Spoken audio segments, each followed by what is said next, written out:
Today, we're going to be discussing how to empower your learner who is on the spectrum or who's autistic in the classroom. And this is a topic that's very near and dear to me because I have kids. One of them's on the spectrum. And boy, the one thing that you do learn is that if you see one autistic individual, you've only seen one of them. Everyone is so different. And the stereotypes are so not true. It's like my kid, autistic kids are not socially motivated. Autistic kids don't lie. It's like none of that is true. And so this is what blows my mind. And I'm sure you're seeing this as well in terms of, wait a minute, like I was told my kid will not act like this, but this is happening. So this is what's so wonderful about this. Is that if you've seen one kid, you've only seen one of them. An autistic kid, then you've only seen one of them. And the other thing that I did want to point out is that the reason, kids tend to be a little different is because it all depends on their executive functioning profile. So a lot of autistic kids, the main reason that they have or they exhibit all these different personalities, if you will, it's because they have strengths. They have highly significant strengths or highly significant all these interests and everything that really comes with it. But at the same time, they may have a challenge that is also that's really pulling them down. So with my kid, there's a lot of issues with visual spatial, but then there's strengths everywhere else. And so that essentially throws things for a loop. And it gets even more complicated because they're so compounded. So the point here is that definitely try to figure out your kid's executive functioning profile, because that will tell you a lot about how to essentially support them. We can help you with that. There's plenty of resources online. We can talk about how to do that. So this is just a quick overview of that. And then today, what I want you to expect for this webinar is we have a lot of questions. We want to serve all of you. But today what we're going to do is our panel, they're education experts. They do have a lot of experience with essentially, in some cases, behaviors, in some cases, classrooms, but we're going to stick to the education related topics. And any kind of specific questions, like, hey, how do I get an IEP resource, or how do I get more sources for my school? That's probably something we won't be addressing. But again, we will have the information to essentially reach out to the individual folks, and we can do that, offline. And the last thing is, please ask questions on the Zoom chat. We may get to them, we may not get to them in this webinar, but we do tend to address them either in the form of a blog post or a social media post, so we can essentially get to those questions as well. So if you see me looking to the side, it's because I'm probably reading some of the chats and seeing how we can help you best. So I'm very excited to introduce our experts. The first one is Andrea Travisano. She has been with Learnfully for a while now, since the beginning. She is an LMFT, has a master's in counseling psychology, and is an early childhood intervention specialist. She's had 25 plus years of experience with ASD kids. And as you know, they come in all shapes and sizes and vary in all different forms of the spectrum. And she has experienced them all. And then we have our guest speaker, Ricki Light, who we are very excited to have on. She is a special education advocate and strategist. She has a bachelor's in psychology, master's in school admin and counseling, and has 40 plus experience in general and special ed, which I think is very important for the topic, because I've noticed that if you've only been in special ed, it might be a little hard to do the comparison in terms of what's typical and what's not. So I'm very excited about this. And then last but not least, we have Rachel, who is a huge part of Learnfully. She is an education specialist and an executive functioning coach, many years of experience, and a lot of training, a lot of expertise when it comes to special education, curriculum, general education, you name it, in the classroom. So with that, I am going to hand it off to Andrea. And Andrea, I think you're on mute, and I was wondering Oh, there you are. Okay, take it away. All right. Hello, everyone. Welcome. Yes, my experience. Starting off as an LMFT, I actually jumped right into behavior therapy as I was finishing my licensing hours, both as a long-term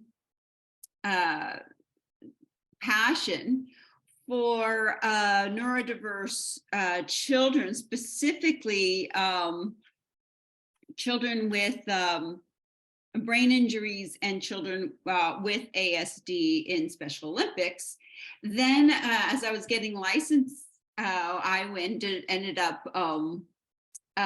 being trained in behavior therapy as a way of getting paid while I was getting not paid during my licensing hours. And the rest is history. As once I finished license, I actually had a full caseload as a child therapist, but most of it was play-based behavior therapy, and the bulk of my caseload ended up being children under the age of 5 who had ASD and whose families were eager to get them either into kindergarten or first grade general education classes.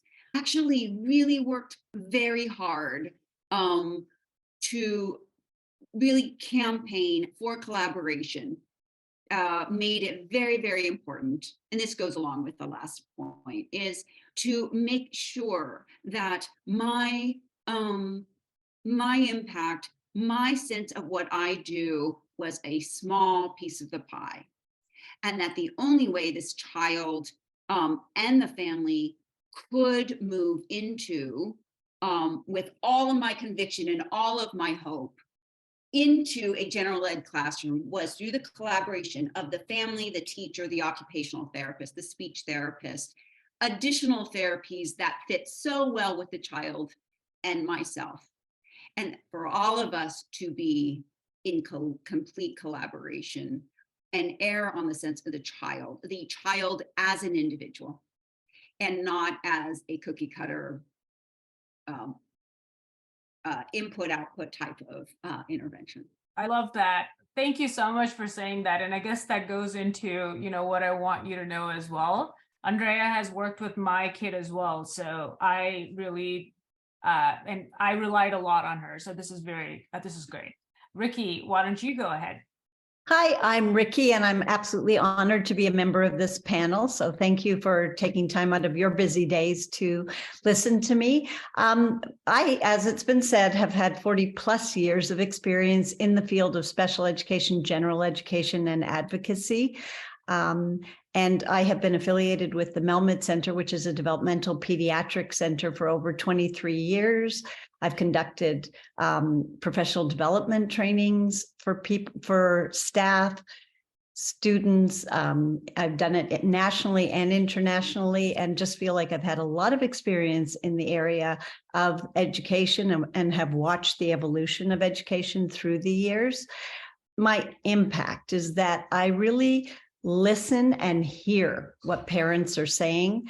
I also interpret assessment results, try and help them understand and relate to these mounds of papers that they've received from all different professionals in the community. I help them understand realistic expectations, both in school and at home. I work with school teams in building collaborative plans together with them. And I really honor school teams, honor parents, honor the child, put the child center. I'm very child-centered, and try and bring school teams and parents together to collaborate, work in unison, and bring about the best results for kids. What do I do today? My long career has led me to being an educational advocate, and I know for sure that I love my career. And I know it has really been a conglomeration of all of my experiences, both as a classroom teacher, behavior specialist, program specialist, career and transition specialist, and just all the different hats that I've worn throughout my career have led me to where I am now. And again, I just love hearing parents honoring what they're saying, respecting their insight into their children, and then helping them learn how to move forward in advocating for their children in a realistic and honoring way. Awesome. And then anything you want to share in terms of, what you'd like for us to know? I just want you to know that I'm sitting here today, like I said before, because I truly believe that I'm where I should be. I've worked with teams, I've worked with children from preschool who are now in college, and I've had families, worked with multiple siblings, and I just want your participants to understand that I'm not one of those fighting advocates. I don't go in fighting. I go in with mutual respect and holding space for that child, holding space for families, and holding space for the professionals who will be working with those children. That's it. Rachel. Hi, my name is Rachel Leonard, and as our other panelists have said, I too am honored to be on this webinar and sharing some information with you all today. My experience, I've been a special educator for over 20 years. I do have degrees in special education, general education, as well as specialization in autism. I've worked in a wide range of settings, from traditional brick and mortar to charter schools, and also virtual, because before virtual had to be a thing. So overseeing a lot of different areas and working with our neurodiverse learners in a variety of ways. Right now, I am an ed specialist with Learnfully, and I really, my goal is just to really support our neurodiverse learners. I work with kids with autism, ADHD, and dyslexia, and just specializing instruction and building those relationships. I think that is something that I've really found has been key to any sort of just being able to work with our families, being able to help our kids learn. It's all about that relationship. And just my impact. I've been supporting neurodiverse learners for a while. I really love bringing multisensory instruction and then also learner-based interests into anything I do in order to connect with my kids, and just also supporting those families. Why I do what I do? Well, I really have that passion for meeting those individual needs through individualized programs. I think it's really important to look at what works for each child. Also, I just really am all about connecting with educators and parents to support neurodiverse learners, and just making sure that we have that team approach. And as mentioned, that collaboration is key. We really want to just bring everybody to the table and hear everyone's voices. I'm all about fostering relationships, making sure our learners and our families, just have that voice, and supporting independence, So I think when it comes to what I want you to know, it's really, for me, it's all about looking at what works for that learner. And then, just like I want our learners to become independent, lifelong learners, I too am that. And I really want to find what works, whether it's a new method, a new program, something that will really help support. So.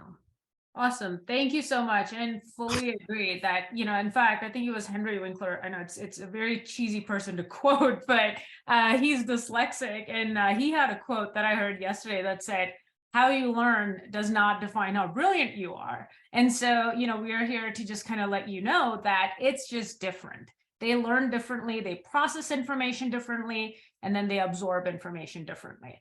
So with that, let's jump to, the section that you've been waiting for. The first question rather, is from our audience for Ricki. And the question is, what should we as parents be looking for when considering various school choices? It's a loaded question, so do your best, Ricki. Thank you for that preempt there. So basically, I think I always tell parents, go in with your parental gut.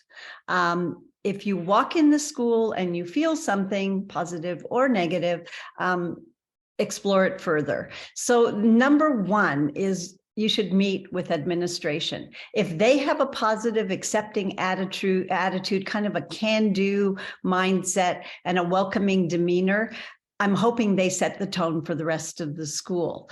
Think about proximity to your home neighborhood, because these children will be your child's peers, and you want to foster those relationships and realistically, geographically be able to get your kids back and forth. You want to look for creative, kind-hearted, enthusiastic teachers who believe that all children can grow and succeed. If warranted and special education is required, you want to make sure that those experts are well-versed in alternative methodology, that they're using research-based materials and programs, and that there is an open, eclectic approach. I always liken it to the Mary Poppins bag, how teachers will pull out something else from that big bag of tricks that might work for your child. You want that creativity. You want an inclusive mindset, staff who are willing and open to sit back and say, how will this happen? What will this look like for this child? How can we as a community rally around this child and provide supports that are needed? If you're looking at any type of alternative schools in Arizona, we have a wide variety of charter public schools. I encourage parents to please read their mission statement. Please read and learn about the methodology that's used in the school and any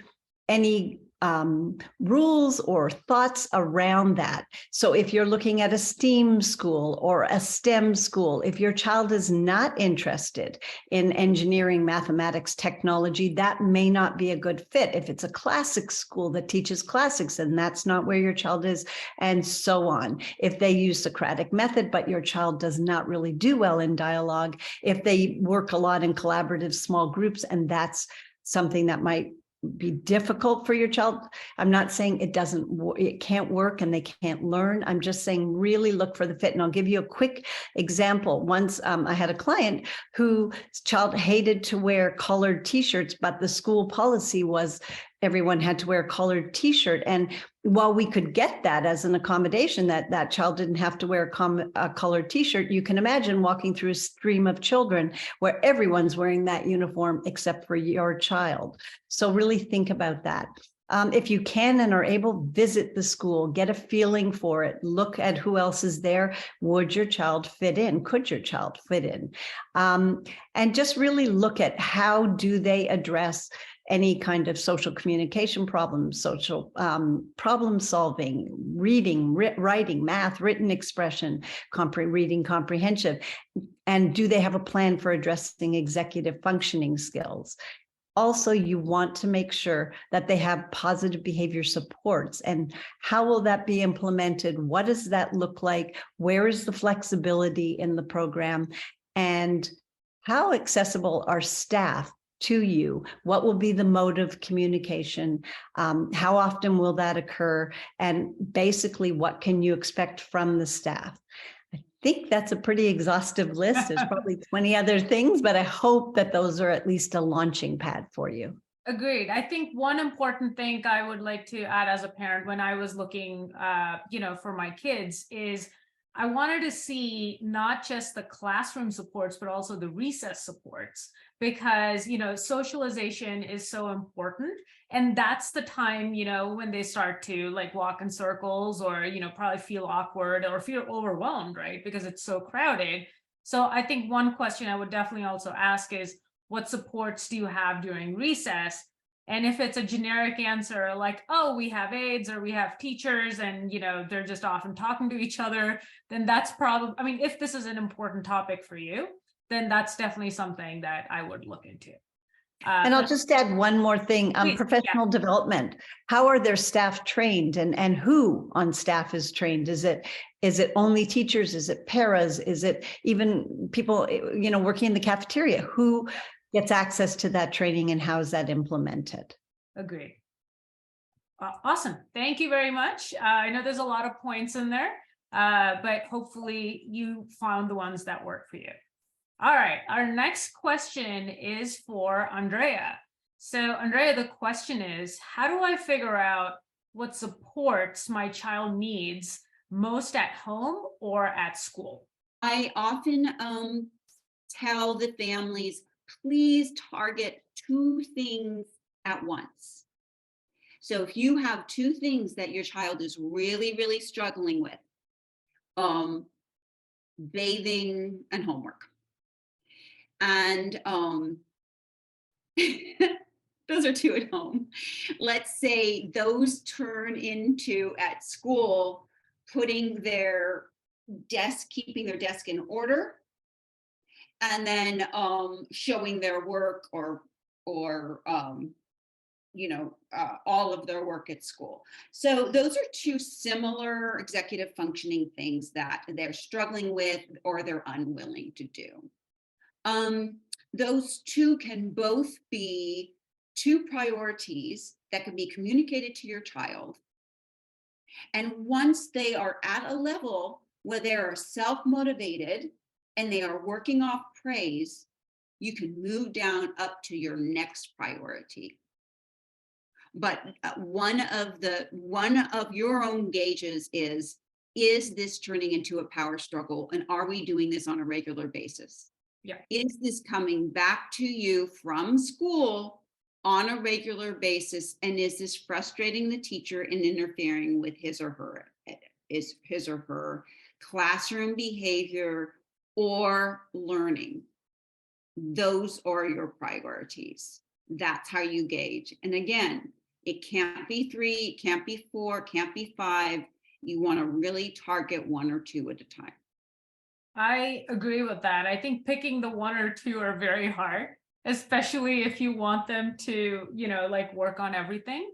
But I fully agree that really looking at what the needs are at home and at school, and then kind of bringing a singular plan to try and address, just 2 of them is a much more effective way to move them 1 step at a time. If not, you're trying to push 10 things at the same time, which will make it very stressful and hard for everyone. All right. Thank you, Andrea. So the next question is for Rachel. Again, broad question, but love to get your take on what questions should I be asking my child's teacher? Yes, this one was a tough to narrow it down to a few, but I think the one that hit me, or the one that I really kind of was focused on, and it kind of encompasses a lot, right? It's how will you embrace my child's neurodiversity and make sure the classroom or session or whatever it looks like is a place of enjoyment and learning. And hopefully the teacher's response is, bringing the patience, seeing challenges as opportunities, right? Having clear communication, creating a calm environment. I'm going to integrate interests and passions, and really essential is flexibility. Some other questions I thought was, just really the basic one is, what is your experience with children with autism? Let's get real. What do you know? How have you worked with kids in the past? What are some of the effective teaching methods you've used? Do you integrate multisensory tools, learner interests, visuals, sensory tools into your teaching? I think another one is, what is the best way to communicate with you? Am I going to be receiving emails or logs, or, is it, whatever it is, newsletter, just.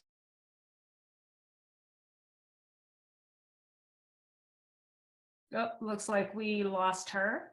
But yeah, essentially, maybe Rachel will get back to you on this one. Ricki, are you on? Open, that you're telling the teacher what is happening at home, expressing what your long-term goals are for your child. My next question that we have for Ricki is, how do we work with our schools and district personnel for supports and services? Ricki, I think you're on mute. There I go, talking to myself again. That's a really good and important question. I believe that it's very important to work first with the school, with the teacher. The front line of communication is important rather than jumping over people's heads. If you have that main communication with your child's teacher or teachers, that often can, concerns can be resolved. So just communication about what supports are being implemented successfully. And I think that that's a very important word. What's being used in the classroom that's working? And how can we capitalize on that and move it out to other areas? Being honest and asking about strengths, things that we see that your child does well in class, as well as areas of need.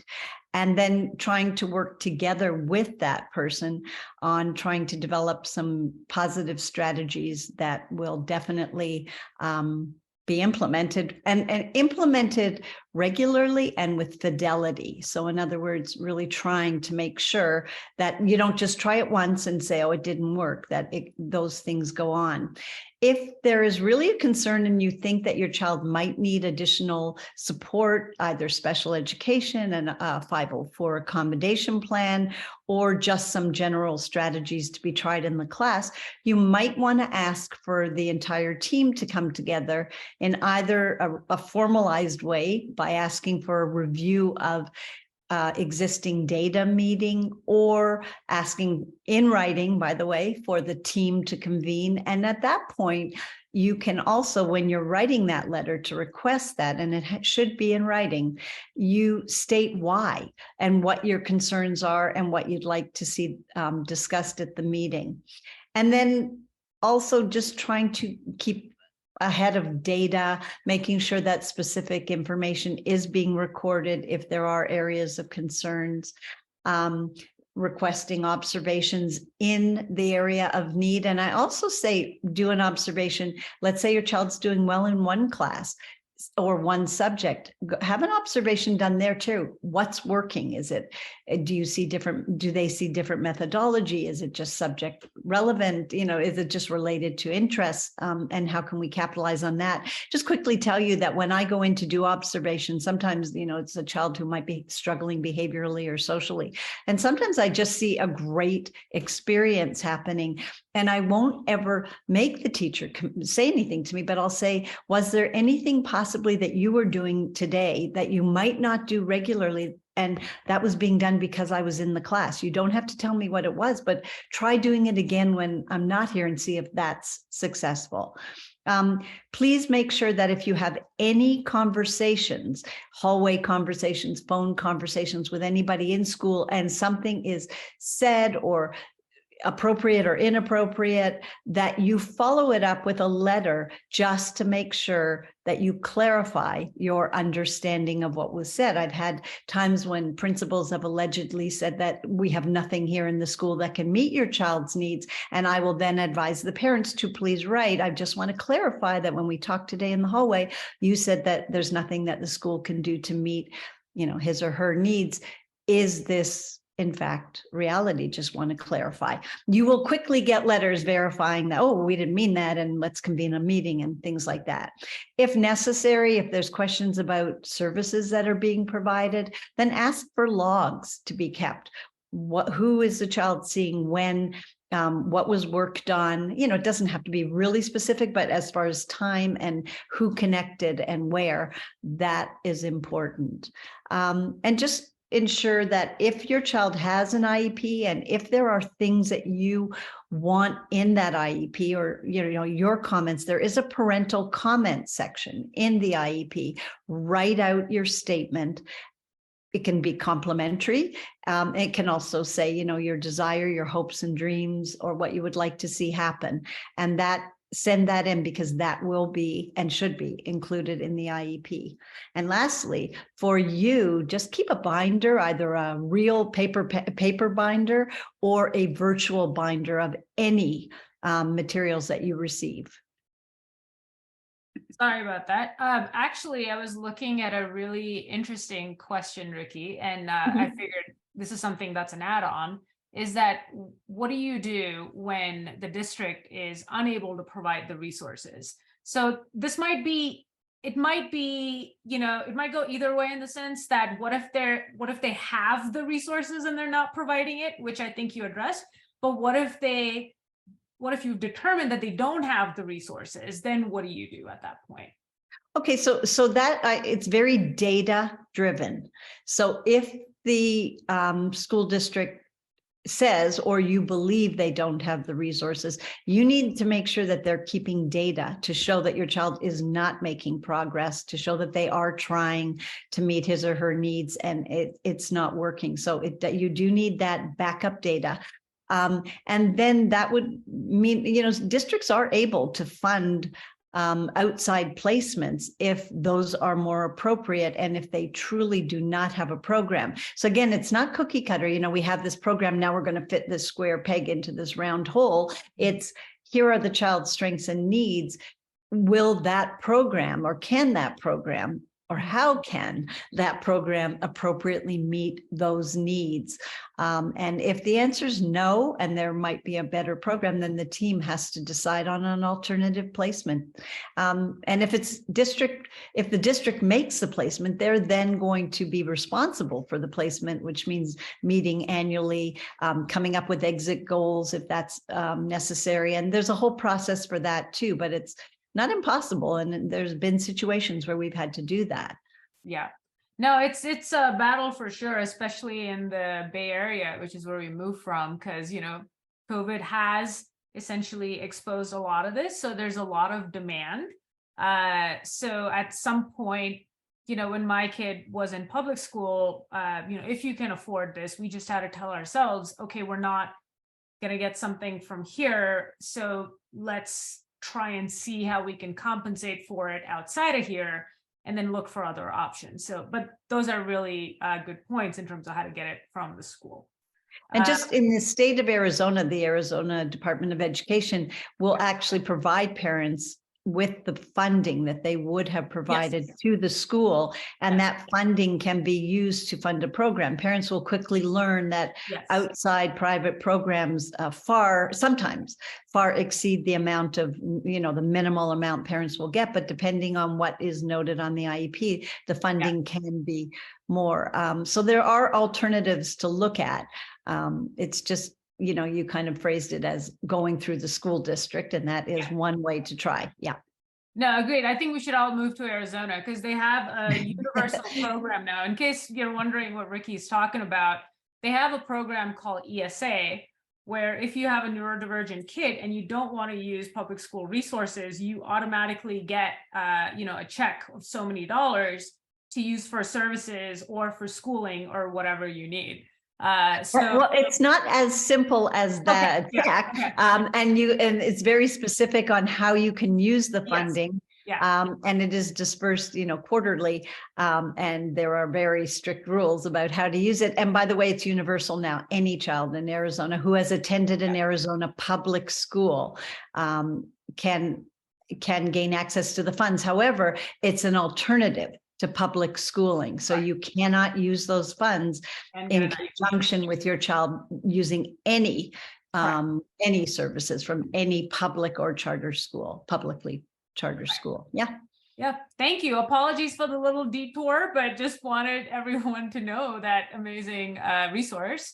The next one is for Andrea. So the question is, how do I encourage group participation at home and or at school? This is a tough one. This is a tough one. And this gets a little bit hair splitting sometimes as the child grows older. So not to be threatening, sorry, but you know, your child will always show you his or her favorite things, and they can always be coupled with another person. And so if group participation means 20 other people, you you might want to check your expectation. So sometimes it does. There are some clients of mine who love baseball and it works fine. 20 other kids, sure thing. Because baseball is a passion. And the rules are great. It's fun. It's funny. It's predictable. It's just fantastic. He's 11 now, and he's been doing it since he was 5 years old. Now, from there, he will have one friend from there at school who will come over for a play date. Well, I don't know if they call them play dates anymore at 11 years old. Okay, that's one example. Another example would be another client loves video games, a video game in particular. And don't ask me what it's called. And kind of gets along with this person at school, but absolutely loves him at home. That is a group. They get along at school. They hang out a little bit on the playground, which is fantastic. And then they come over and they get together at least once a week and play video games together, make a snack together. That's a group. I'm emphasizing the cross between school and home, which would be ideal. However, I'm going to offer as well a passion that your child can do outside of school. That would be group-based and really, really confidence building, joy building, integrated, meaning a combination of neurodiversity and non-neurodiversity, okay? Along with a friend or two at school. I'm going to back up a little bit about the other questions of what school would be good, you know, what place would be good. I'm going to add one more thing, and that would be if you're looking at other schools, if you could find a strong staff person in the counseling department or in the administration who is very savvy in social emotional learning, who could actually be a go-to for teachers or staff aide who are on the playgrounds, who could be great facilitators for your child, who could actually help with a little bit of group participation here and there.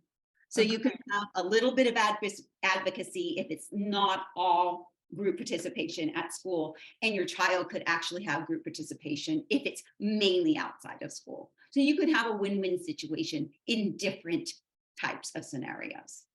Agreed. I think one thing as a parent, and this worked for me. So one thing as a parent is it's hard, you know, you can't just say, go play with those kids in the group, you know, especially because they want to do what they want to do. But what I did was I would call like karate studios or whoever and say, hey, I have a kid, has ASD. Can we start off with like a private class, then add 2, then add 4, 6, and you'll be surprised by how many people essentially do this. So it's not a direct answer to your question in terms of how do I tell them to go play with the kids, but it's an answer to how do you get them to participate in more groups. And the gradual introduction is definitely, you know, the deliberate and gradual introduction is definitely what we found has worked best. So we are essentially, okay, so this is a question for Rachel. The question is, what do I expect? What should I expect when my kid is transitioning from elementary to middle school in terms of what new skills they should be looking for, et cetera? Excellent. Great question. As we know, transitions can be challenging with any learner, but especially with our neurodivergent learners. And we want to make sure that we are preparing our learners for this experience, especially elementary to middle school. We're seeing a lot of changes. We're, looking at bigger classes, more kids, all of those components. So a couple of things that I just really was focusing on was making sure that we have preparation and front loading for our kiddos. We're talking about the transition. We're empowering our learners by, communicating, visiting the school, integrating visuals to support the transitions. And those could be countdown calendars, social stories, visuals, even visuals of the staff and peers that are going to be in their new school. One thing just coming from an IEP perspective is that you could also take a look at, are there goals that are needed to support the transition, such as scheduling, checking, looking at executive functioning supports and goals. And also just before your kiddo is transitioning, are the current accommodations or modifications that are already in there, are they appropriate? Do we need to evaluate those and add in things like scheduling support, additional personnel support, beginning and the end of day check-ins, things like that? As we know, executive function, when we're looking at those milestones for middle schoolers, we're looking at some pretty big things. Sustaining focus and attention for lengthy and challenging tasks, right? Organization, keeping track of materials at home and in school. And then when they're writing essays, research papers, planning and prioritizing multi-step tasks, long-term class projects, and a key one, time management, just all these skills. And some ways that you really want to, focus on this with your child and the school is, do you guys have a plan to address those executive functioning needs? Are you integrating supports into their plan, whatever that looks like? And just even some of those universal supports, organization, having the schedule, breaking assignments down, things like that, and some of this could be through embedded in through the academics. It could be direct instruction and focusing on these executive functioning tasks. Great. Thank you so much. Another important reason as to why it's so important to understand your kid's executive functioning profile so you can have more productive and direct conversations. All right, Ricki, you're getting all the best questions. So the next one is general ed or special ed? How do I know what's best for my child? And before you go into that, I totally see where this is coming from. Often, especially when your kids are in that gray area, like, how do you know when to push them and how do you know when to kind of leave them where they are? And I think I'd love to hear, that perspective. Yeah, thanks. And that's a good and a question that I get asked very often, and it's also a very loaded question. Just so that you know, I worked for the LA School District in their least restrictive environment unit. So I do really believe that all children should be integrated to the best of their ability at some point during the school day, if possible. I'm also not a banner holding inclusion for everybody 24/7 type of person, because I think we need to be realistic. So with that being said, every case is so individual. So it's very important to look at your child's strengths and needs, and then trying to figure out what specialized instruction might be needed to meet those needs, and how and where will that take place, and who will be delivering it. It doesn't necessarily, or at least in Arizona, it doesn't have to be delivered by the special ed teacher. There could be somebody on campus who's really well versed in working with social communication. I mean, not only the speech therapist, but someone else who's had extensive training in social communication, or has worked on social problem solving, or has more expertise in looking at executive functioning skills and development of those within the school context. That person might be the best one to provide those supports. So be very realistic. Look at your child's classroom, the general ed classrooms in the school. What is the staff to student ratio? What realistically can be expected from that teacher to provide the type of individualized or small group support your child might need? How would that look? And if we're looking at things like paraprofessional support within general ed, look at your child. Does your child want somebody whispering in his or her ear, telling things that while the class is going on or somebody nearby, or is that not anything that your child wants to have happen? And would that contribute to more confusion? Or does your child work best in a smaller group, maybe more individualized, more hands-on type of instruction, and then be able to come back in? You want to look, if you're looking at inclusion or being part of the regular stream, which is where your child has the right to be, what activities might your child be most successful in, and how to incorporate those into the schedule. And speaking about schedule, it's really important to stand back and take a look at your child's schedule. Are there a lot of back and forth between different rooms and different teachers? And how does that feel for your child coming back into general ed, or leaving and, walking in? Is it embarrassing? Does it feel like there's been a lot going on that your child's missed out on? And if that's the case, how can we capitalize on making fewer transitions during the school day, or bringing some of that support naturally into the general education classroom? And that is really important. Scheduling is paramount, I think, when we're looking at those options. And speaking of options, placement options, what types of support are available in the class, in the school, and which one would best meet your child's needs? Sometimes we don't know exactly the answers to those. Sometimes schools have to try it. We definitely have to be creative in thinking about in what way can your child's name be included, in what way can we be more flexible in looking at how that's going to work. The next part is just thinking about the level of accommodations and or modifications that have to be made either to instruction or to the actual work that's being completed. So the use of assistive technology, the use of and that's really changed the way some of the assignments can be completed. But who will do that? What will that look like? And who will do that on an ongoing basis? If you think about all that kids do throughout the school day, trying to accommodate every single task sometimes can be overwhelming. If there is a para that's going to be doing that, who will be overseeing that person? How will communication lines flow between general ed teacher, special ed teacher, and para? So I don't know if I've answered that question. I just want to talk about the complexity and the power of really sitting down, planning, coming up with a very workable plan, and then talking about how it will be executed.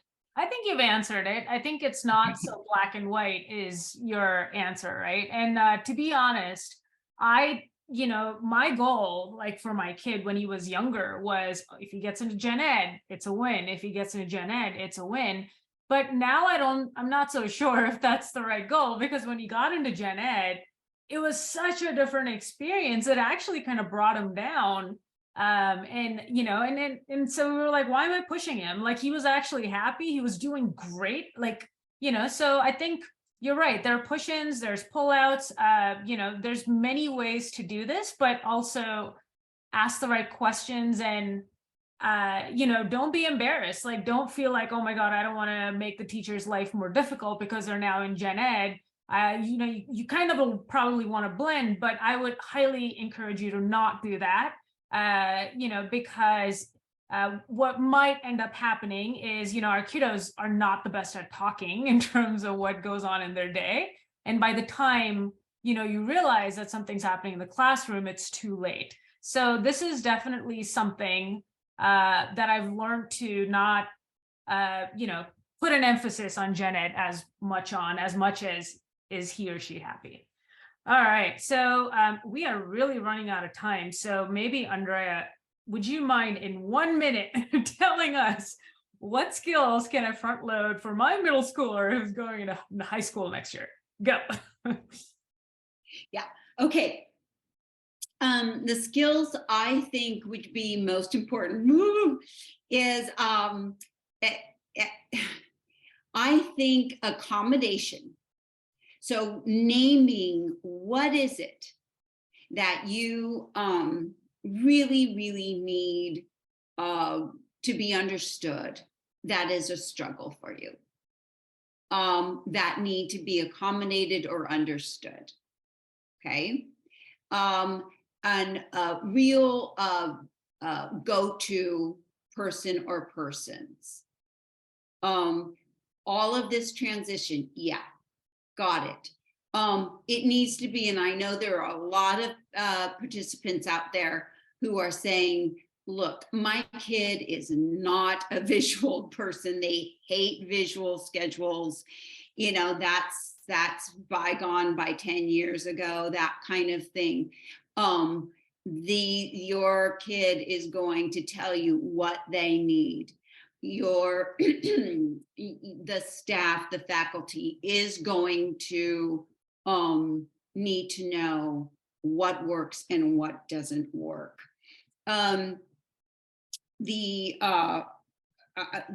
level of abstract thinking, the level of learning in certain subjects has got to be very realistic, and the expectations of where your child is going to start and where your child is going to go needs to be communicated to your middle schooler and to your high schooler, and then communicated. Your high schooler also needs at least 2 people, not every teacher, at least 2 go-to people that he or she can go to when there's a struggle. This is not 5 people, 1 or 2 people, and is probably going to be a counselor and like a really beloved teacher. Yeah. Okay. Someone that probably is a favorite subject. Yeah. So that's the best front loading I can give you in a very short time. No, that makes sense. Accommodation. That And makes then, sense. I'm sorry, one thing that they are pumped up about, you get involved, you get in touch with that teacher, and you get that connection going. Yeah. Agreed. I think the best advice I got was my kids in middle school is meet them 1 or 2 years before, come up with a plan, see what's needed, because high school has a lot of transitions compared to middle school, which can be jarring for them. Okay, Rachel, last question. What do you do when they won't utilize the tools and strategies that you give them? Again, loaded question. Great question. I actually took this from 2 perspectives. The first one was from the parent perspective, right? My kid's been given this tool, they're not using it at home. What do I do? Why won't they use it? And as I was just reflecting on this, a couple of things came to my mind. It could be really looking at the environmental factors, right? Like what else is happening around that time? Looking at maybe reducing the stress around that specific situation or need where they need to use that tool or strategy, breaking the process down, kind of going backwards, right? Adding in some of those reminders, those prompting, visual supports, whatever it is, of course, depending on the age of the child. I love this. Repeat, and practice. It's okay. It's okay to just bring all that back.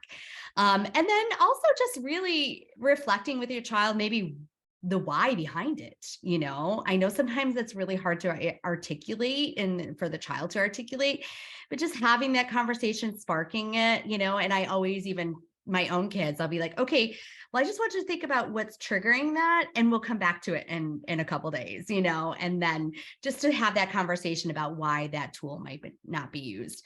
And then once you figure that out, trying something new, really important. And then the other thing I was thinking about is if teachers aren't implementing the strategies, right? Is that where this question is coming from? And the first thing I think is just really important is just communicate with that teacher right away. Set up a meeting if you need to, and reiterating what works for your child and what doesn't work. Parents are experts. They're their child's expert, working to seek to understand and problem solving together is really, really important, and adjust as needed. And as parents, if you find that the teachers aren't using the strategies, you have a meeting, teachers like, yep, I'm going to go ahead and do that. It's okay to reconvene and follow up, and make sure. And then as your child gets older, supporting that self-advocacy piece, really helping your child understand what their accommodations and modifications are, and helping that child understand what works for them. Also, that metacognitive piece is really important as they develop and move forward. So I agree with that. In fact, one way to have a good relationship with your teacher is I would ask, hey, can I volunteer? Do you need anything? And that was a great opportunity for me to, observe my kid, and also what can the teacher accommodate? So lots of good stuff can come out of that. We do not have time for live questions, but I did want to say that we have all the questions that were unanswered, and we will answer them in one of these mediums, either in the form of a blog or Facebook or Instagram. If you have additional questions, please post them there. Our experts will get back to you. Last but not least, we do have a lot of summer programs, both online and in person. So we had a lot of questions on how do I improve their reading comprehension? What tools can I use outside of school? We're a great resource for that. In fact, I have kids who needed these resources, and we really struggled. So that's why we exist. So feel free to reach out to us at contact@learnfully.com. Summer is a great time to catch up, focus on interests, do, the things that they essentially love to do. So make sure you make good use of that time. Last but not least, a lot of folks had very specific questions in terms of IEPs, consultations. Ricki now lives in Arizona, but she used to live in California. So I'm sure she's a good resource and will be able to help you with any questions. So her email is just rickilight@gmail.com. Other than that, feel free to call, text, or email us, and we would love to hear from you. But in the meantime, thank you for joining us, and I hope to see you guys at the next webinar or sooner. All right, bye.